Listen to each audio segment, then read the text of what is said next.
అమ్మ కిచెన్కి స్వాగతం. ఈరోజు దోసకాయ తయారీ విధానం ఎలాగో తెలుసుకుందాం.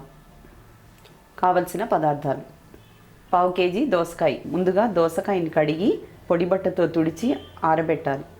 తరువాత దాన్ని కట్ చేసి గింజలు తీసి చెక్కుతో సహా ముక్కలు చేసుకోవాలి. ముక్కలు సన్నగా తరుక్కోవాలి. ఈ విధంగా. కారం 2 టేబుల్ స్పూన్లు, ఆవపిండి 2 టేబుల్ స్పూన్లు, ఉప్పు 2 టేబుల్ స్పూన్లు, పసుపు చిటికెడు, 150 గ్రామ్స్ నూనె పోపు కోసం. పోపులో వేయడానికి ఆవాలు, జీలకర్ర, ఎండుమిరపకాయలు. పదార్థాలన్నీ తెలుసుకున్నాం కదా. తయారీ విధానం ఎలాగో చూద్దాం. ముందుగా స్టవ్ వెలిగించుకోవాలి. స్టవ్ వెలిగించుకొని ప్యాన్ పెట్టుకోవాలి. ప్యాన్ కాస్త వేడెక్కాక తాలింపుకి ఆయిల్ వేసుకోవాలి. నూనె వేడెక్కినట్టు పొగలు వస్తున్నాయి, తెలుస్తుంది. ఇప్పుడు పోపుకి కొన్ని ఆవగింజలు 1 టీ స్పూన్,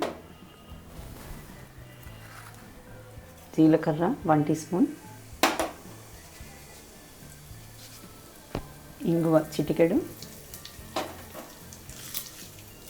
ఎండుమిర్చి కట్ చేసుకున్నవి ఒక 4. ఇవన్నీ చిటపటలాడేంత వరకు వేయించుకోవాలి. ఇంగుకి బదులుగా వెల్లుల్లి కూడా వాడుకోవచ్చు. ఇప్పుడు పోపు వేగిపోయింది. స్టవ్ ఆఫ్ చేద్దాం.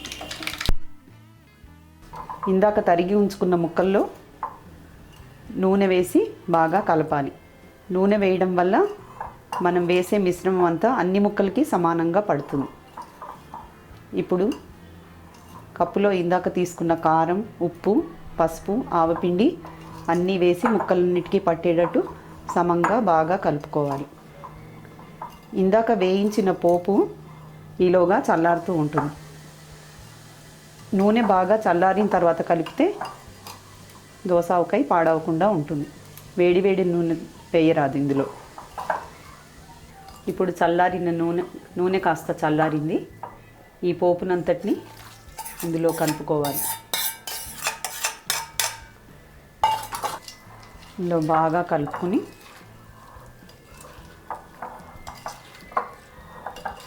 ఉప్పు ఏమైనా తగ్గితే తర్వాత కలుపుకోవచ్చు. నూనె, ఉప్పు, బాగా కారం అన్నీ పడితేనే బూజు పట్టకుండా నిలవ ఉంటుంది. ఈ దోసకాయ 10 రోజుల వరకు నిలవ ఉంటుంది. చల్లారాక ఒక గాజు సీసాలో భద్రపరచుకోవాలి.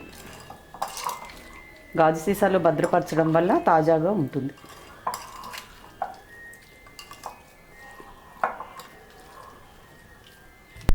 నాడే దోసకాయ రెడీ అయింది. ఈ విధంగా తయారు చేసిన మిశ్రమాన్ని ఒక 6-7 గంటలు ఊరాక తింటే, అన్నంలోకి తింటే చాలా రుచిగా ఉంటుంది.